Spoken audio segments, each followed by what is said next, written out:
15 miles off the coast of Nagasaki, a concrete ghost rises from the churning waters of the East China Sea. From a distance, Hashima Island looks like a warship frozen in time, its towering walls and angular buildings creating the silhouette of a battleship ready for combat. The locals call it Gunkanjima, but this floating fortress never fired a shot in anger. Instead, it housed something far more sinister, a secret that Japan has spent decades trying to bury. The wind carries whispers across these waters, voices of those who lived, worked, and died on this forbidden island. Their stories demand to be told. 15 miles off the coast of Nagasaki, a concrete ghost rises from the churning waters of the East China Sea. From a distance, Hashima Island looks like a warship frozen in time, its towering walls and angular buildings creating the silhouette of a battleship ready for combat. The locals call it Gunkanjima, but this floating fortress never fired a shot in anger. Instead, it housed something far more sinister, a secret that Japan has spent decades trying to bury. The wind carries whispers across these waters, voices of those who lived, worked, and died on this forbidden island. Their stories demand to be told. When Mitsubishi Corporation acquired Hashima in 1890, they didn't just see an island, they saw the future of Japanese industry. Yataro Iwasaki's company had grand plans, transform this 15-acre rock into a self-sufficient mining colony that would feed Japan's industrial revolution. They would build upward, creating the world's first high-rise slums, concrete towers that pierced the sky like fingers clawing for escape. Every square meter would serve a purpose, every building designed for maximum efficiency. What they created was an engineering marvel that would become a human catastrophe. The blueprints called it a modern city, history would remember it as a concrete prison. The construction of Hashima was an engineering feat that defied nature itself. Using slag and waste from the coal mines, Mitsubishi expanded the island's footprint by 3 times its original size. A massive concrete seawall, 10 meters high and 3 meters thick, was built to withstand the violent typhoons that regularly battered the region. Inside this protective barrier, they erected Japan's first reinforced concrete apartment buildings, structures so tall and cramped they blocked out the sun in the narrow streets below. By 1916, the island's skyline was complete, a vertical city that would house thousands in spaces barely fit for hundreds.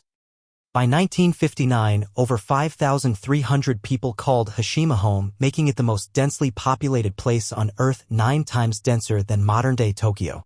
Families of 6 or 7 crammed into single rooms measuring just 10 square meters. Children played on rooftops because there was no ground-level space. The island had everything a city needed: apartment blocks, shops, restaurants, a hospital, schools, even a movie theater and pachinko parlors. But it also had something no city should ever have, an atmosphere of suffocating desperation. The concrete walls seemed to close in a little more each day, and the ocean became both protector and prison warden. Daily life on Hashima followed the rhythm of the coal mine's whistle. At 4 a.m., the first shift would descend into the earth while their families prepared for another day in their concrete boxes.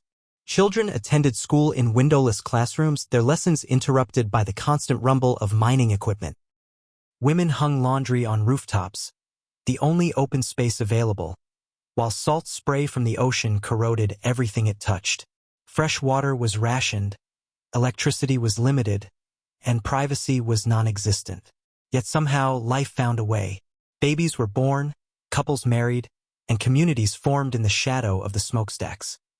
The coal mines beneath Hashima were a labyrinth of tunnels stretching deep under the ocean floor.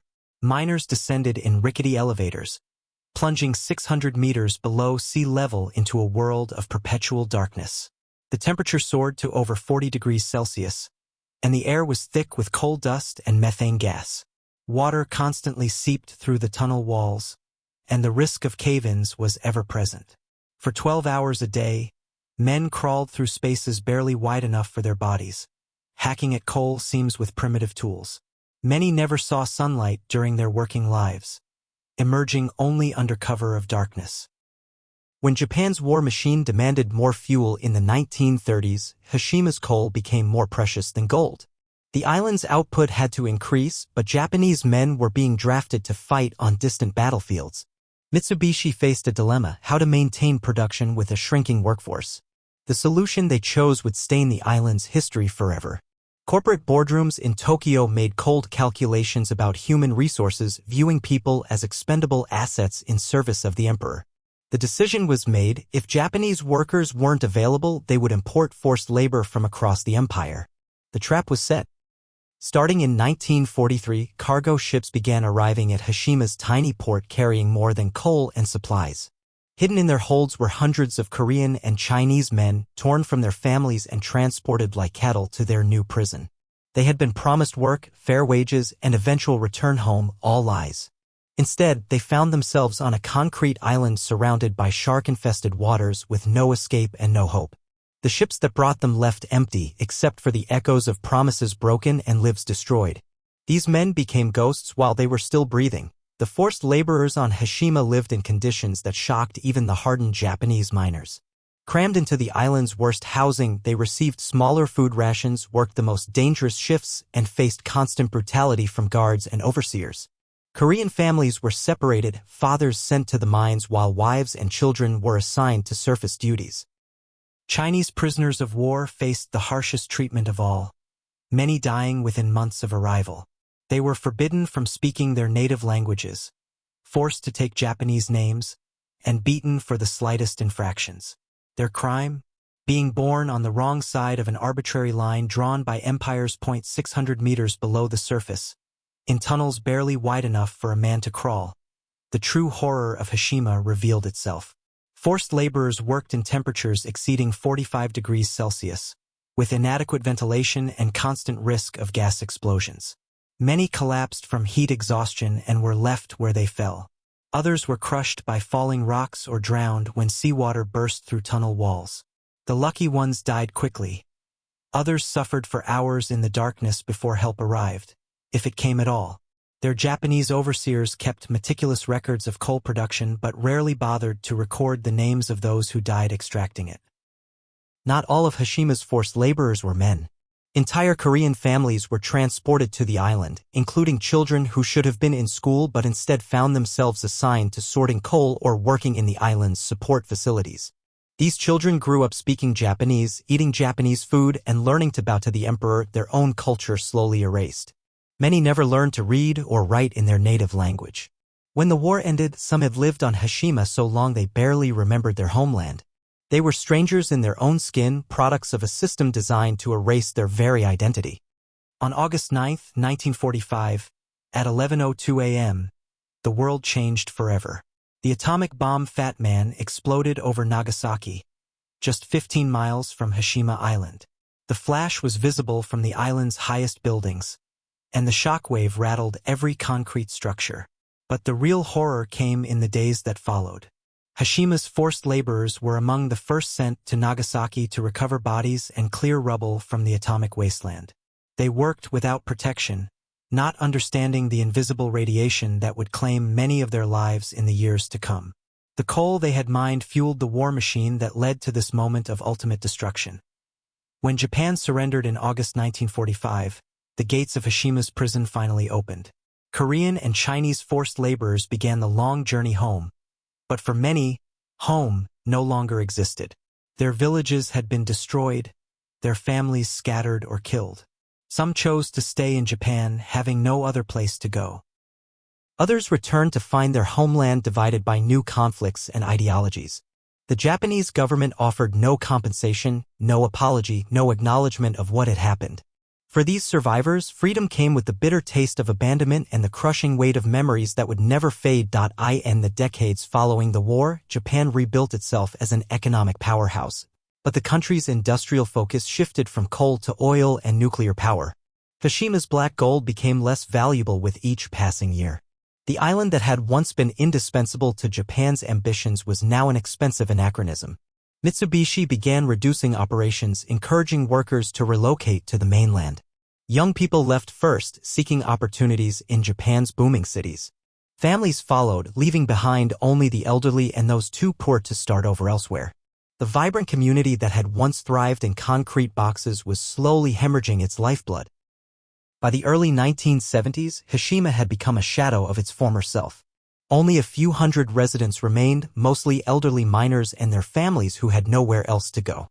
The schools closed first, there weren't enough children to justify keeping them open. Then the hospital, the shops, and finally the mine itself. On January 15, 1974, the last load of coal was extracted from Hashima's depths. 3 months later, the final residents were evacuated to the mainland. In a single day, a community that had existed for nearly a century vanished, leaving behind only empty buildings and the whispered secrets they contained.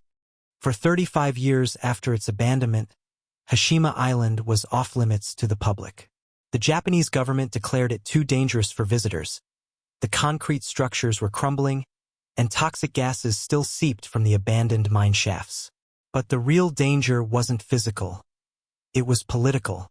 The island held too many uncomfortable truths about Japan's wartime past. Official records were sealed, survivor testimonies were ignored, and the island itself became a massive concrete tombstone for inconvenient memories. Urban explorers who managed to sneak onto the island reported an eerie silence broken only by the wind whistling through broken windows and the distant echo of what sounded like voices calling from empty rooms. Those brave enough to explore Hashima's ruins during its forbidden years reported phenomena that defied explanation. Shadows moved in empty apartments where no one had lived for decades. Footsteps echoed in stairwells that led nowhere. The old movie theater's screen would flicker with images of films that had never been shown there. Some visitors claimed to hear conversations in Korean and Chinese drifting from the abandoned dormitories where forced laborers had once slept.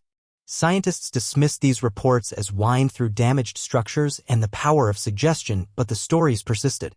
Perhaps some traumas are so profound they leave permanent impressions on the places where they occurred. In 2009, Japan reopened Hashima to the public as a tourist attraction, complete with guided tours and a visitor center on the mainland. The official narrative focused on Japan's industrial heritage and the island's unique architecture, carefully avoiding any mention of forced labor or wartime atrocities. Tourists were shown the apartment buildings and told about the island's record population density, but they weren't told about the Korean families torn apart or the Chinese prisoners who died in the mines. The guides spoke of workers and employees sanitizing the brutal reality with corporate euphemisms.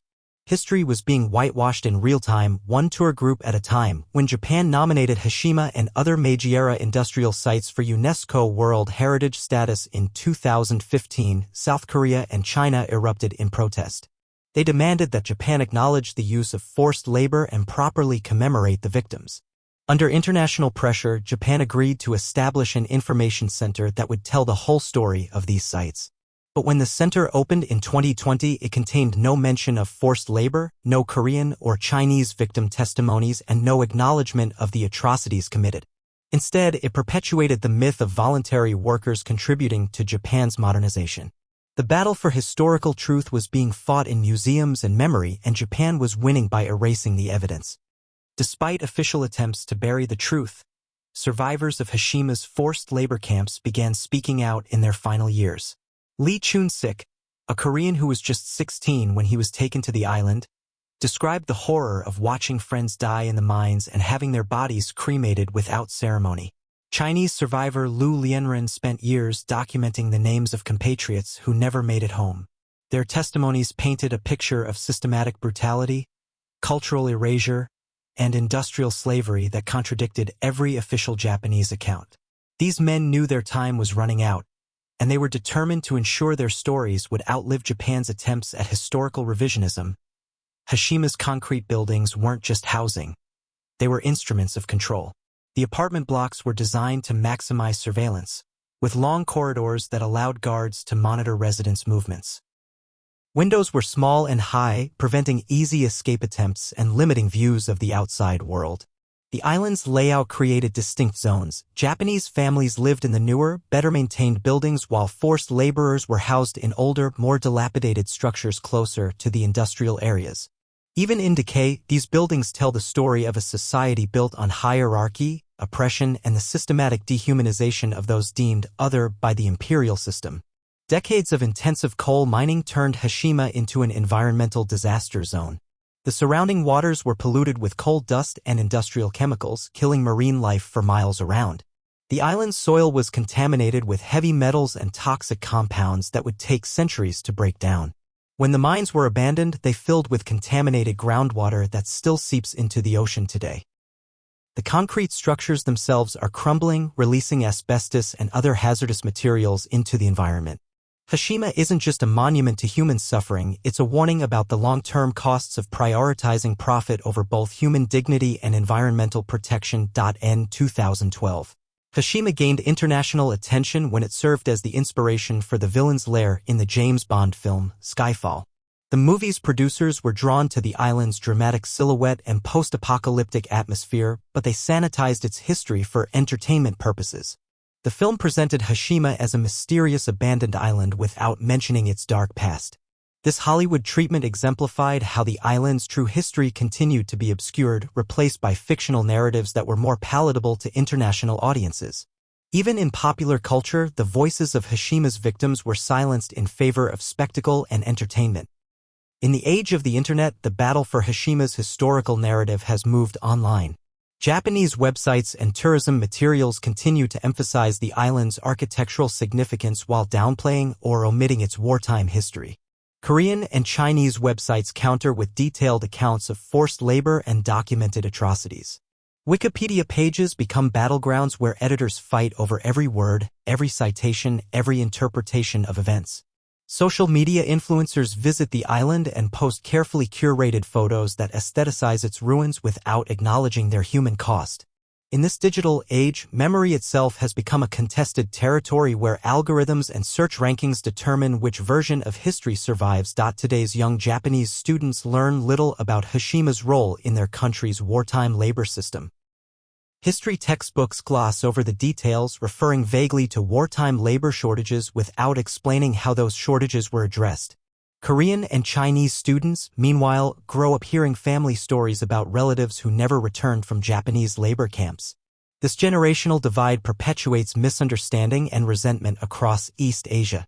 While diplomats and politicians make public statements about historical reconciliation, the lack of honest education about places like Hashima ensures that old wounds remain open and raw for families still seeking acknowledgement of their ancestors' suffering. As sea levels rise due to climate change, Hashima faces a new threat. The concrete seawall that once protected the island from typhoons is cracking under the pressure of increasingly violent storms and higher tides. Scientists predict that within decades, much of the island could be underwater, taking its physical evidence of forced labor with it. This environmental threat adds urgency to efforts to document and preserve the island's history before it's literally washed away. Climate change isn't just threatening Hashima's buildings, it's threatening the possibility of future historical reckoning by destroying the crime scene itself. In recent years, Korean and Chinese families have filed lawsuits against Mitsubishi and the Japanese government, seeking compensation for forced labor at Hashima and other industrial sites. These legal battles have forced uncomfortable truths into Japanese courtrooms where corporate lawyers argue that too much time has passed and that wartime actions were legal under the laws of the time. The plaintiffs counter that crimes against humanity have no statute of limitations and that the ongoing denial of these crimes represents a continuing injury. These court cases are about more than money. They're about forcing Japan to confront its past and acknowledge the humanity of those it once treated as expendable resources. Despite official attempts to sanitize Hashima's history, it has become an unofficial pilgrimage site for families of forced labor victims. Korean and Chinese visitors arrive on tourist boats, but they're not there for sightseeing. They come to stand where their grandfathers worked and died, to whisper prayers in languages that were once forbidden on this island, and to leave flowers in places where no official memorial will ever be built. These quiet acts of remembrance are more powerful than any museum exhibit or government statement. They represent the persistence of memory in the face of institutional forgetting and the refusal of families to let their ancestors disappear into historical amnesia. Today, as tour boats circle Hashima Island and guides recite sanitized historical narratives, the concrete ruins stand as silent witnesses to truths that powerful institutions would prefer to bury. The empty windows stare out at the sea like hollow eyes, and the wind through broken walls carries voices that refuse to be silenced. This island remembers what many would forget, that industrialization built on human suffering leaves scars that never fully heal, that prosperity achieved through oppression carries a moral debt that compounds across generations, and that the ghosts of history will continue to demand justice until their stories are finally fully told. Hashima's concrete may crumble, but its secrets are eternal, waiting for a world brave enough to face the truth.